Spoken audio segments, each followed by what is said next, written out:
Hey guys, and my treasure hunter here. Today I'm back with another tips and tricks for Pokemon Go when running in NOX. And today's subject, we're actually going to go over some of the top sites that I use for actually locating Pokemon to use NOX and jump to them locations. So, I'm going to go ahead and get NOX fired up here.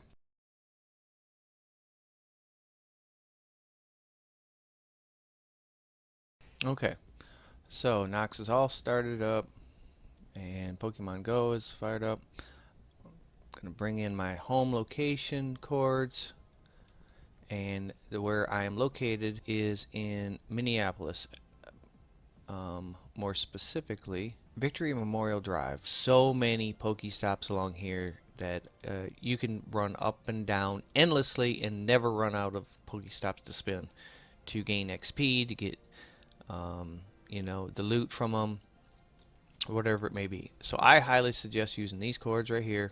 What we're going to go into today is actually like the tools that I use to hunt Pokemon, because using NOX and these tools, you'll be able to collect all the Pokemon. You'll be able to become a Jedi Master, turn night to day, end world hunger, and rule the world. Not really, but you'll be able to collect the whole Poke Index of what's currently available. So there's 5 services that I use. I have a 3-screen setup, so it's a lot easier. So I'm going to have to kind of switch the content from one screen back to another so you guys can see it. It's a lot easier when you have multiple screens, but you can do it without this. So what I'm going to do is I'm going to pull over this screen right here, and going to go ahead and minimize it a little smaller so you can get an idea. So we can go over the different location or the different services. Okay, first one that I recommend, all these links will be in the description, is pokeease.com. Now this place is awesome. It tells you the cords of different Pokemon, and if they've been verified or not, the time left before they despawn.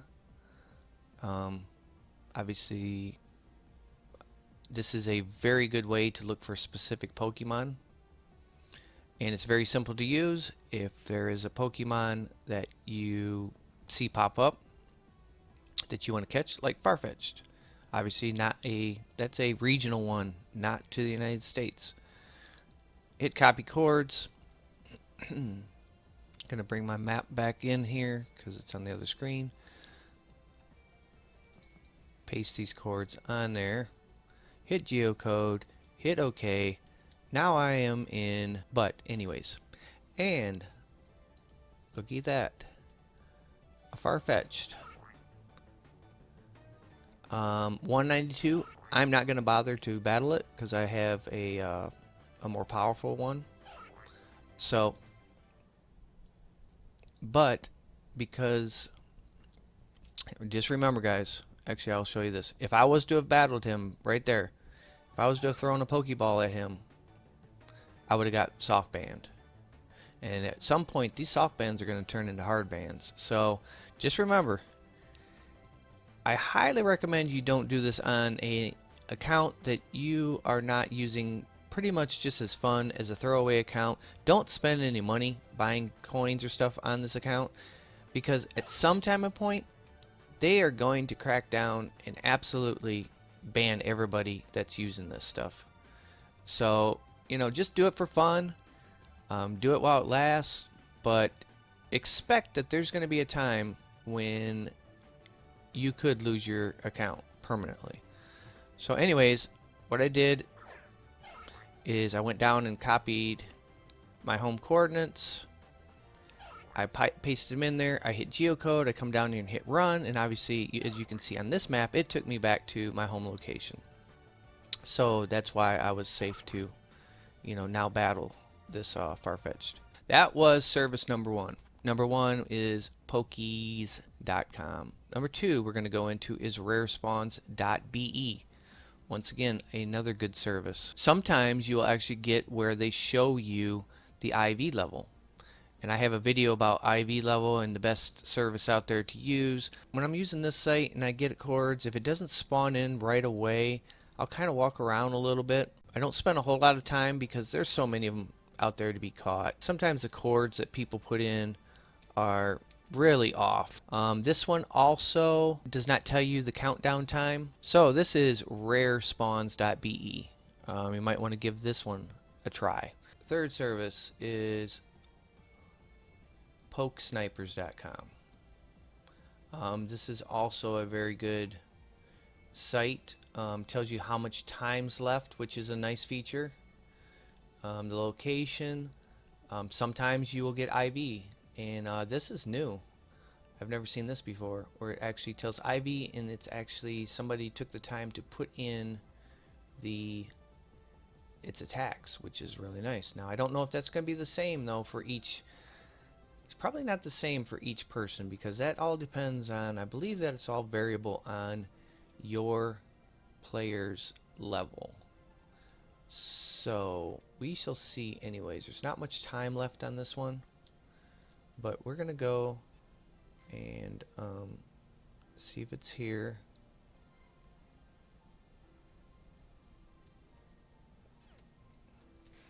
And it is here. Now I would have to, nope, I don't want the Pokestop. I'd have to actually successfully catch him. He's a low one too. But I'm going to try if I have enough time.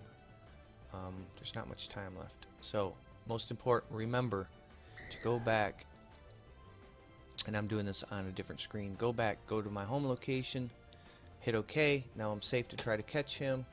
I think because time is limited, I'm going to try to use a raspberry and a... Let's see. That was a horrible throw.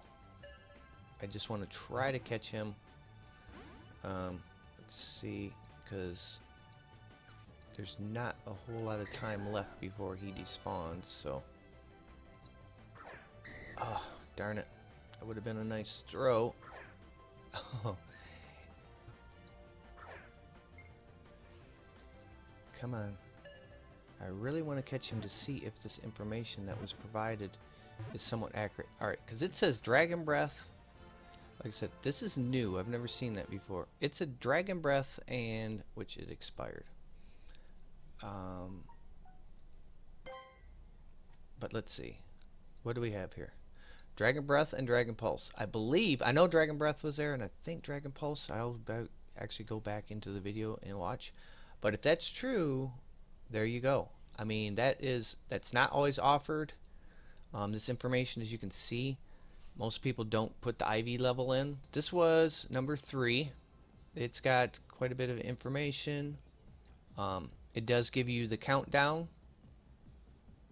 which is nice.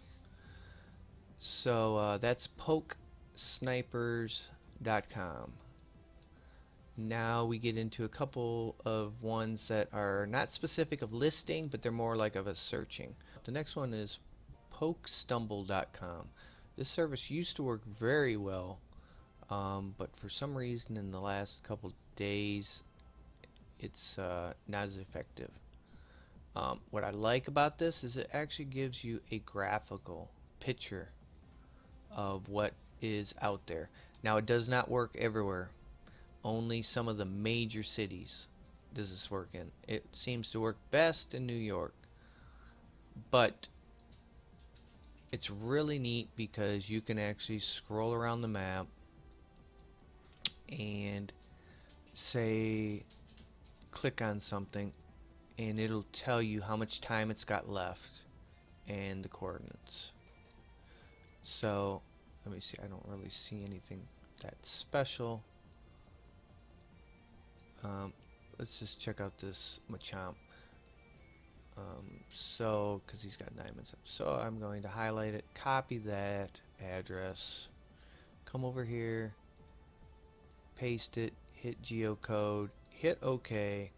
Now I am in New York. It's like Central Park. So that's pretty cool. So, let's see if this Machamp, and he was right in front of me. So let's see, what is his? He is very, very low. So I'm not even going to mess with him. What I like to do is go ahead and just refresh this page after every time that I've done that. Because things will expire and they will pop off the map when they're expired, but new ones will not pop on. So I hit refresh each time after I've went and seen something or checked something out, just because some new stuff could have spawned. So that was pokestumble.com, and along the lines of that is the last one I'm going to discuss, and that is, it's called skiplagged.com, and once again this will be in the description. Now this is how that pokestumble used to work, and actually this used to work like pokestumble.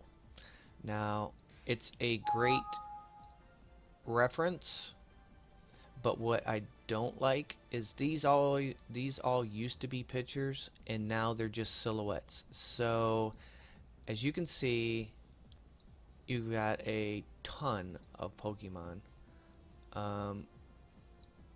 but until you learn the silhouettes, it's like you really don't know what it is. Some are more apparent, but this one does tell you the disappearance time. If you're high enough, this filter is kind of quirky. Like if I zoom in, the filter kind of adjusts down. But if I'm looking for something, let's say like this Machamp, if I click on them, click them on, click them off, sometimes you can actually see on the map where he's appearing and disappearing. Let me see if I can go out a little bit further and see him. Or let's see, how about, well, there's a lot of executes, a lot of them. Let's see. Okay, as you can see, there's some, it's flashing. So here's one, you know, and obviously here's one, and here's one. So this one kind of works well, but you can't zoom in real far. You got to stay a little bit farther out, and then you got to look real hard. Ivysaur, see if, okay, yep, I can see right here there's one that blinks in and out. Not that one. No, not you. So there we go, there's an Ivysaur. Now this one is probably the most annoying one to actually get the cords from. Oh, here we go, Rhyhorn. How much time does he have? 10 minutes. Lots of time. Alright, so we're going to go after this guy. So you click on directions. It opens up basically the Google map. Now it gives you all kinds of directions, but it doesn't give you longitude and latitude. So maybe there's a better way to do this, but I just usually scroll down, get centered on that, right click on it, hit what's here. There's the longitude and latitude, but if I click on that, then it puts it up here. So I just click on this enough times so it highlights the whole thing, hit copy, bring my interface back over, paste it in, hit geocode, hit OK. Now I am okay, so there is the Rhyhorn, and he's not very powerful, but I would, before I battled him, once I'm in the interface with him, but before I throw a ball, paste my home location, hit geocode, down here, hit OK. I'm good to go. It says selected. I'm safe. I'm not going to get soft banned, and then I could proceed to battle this guy.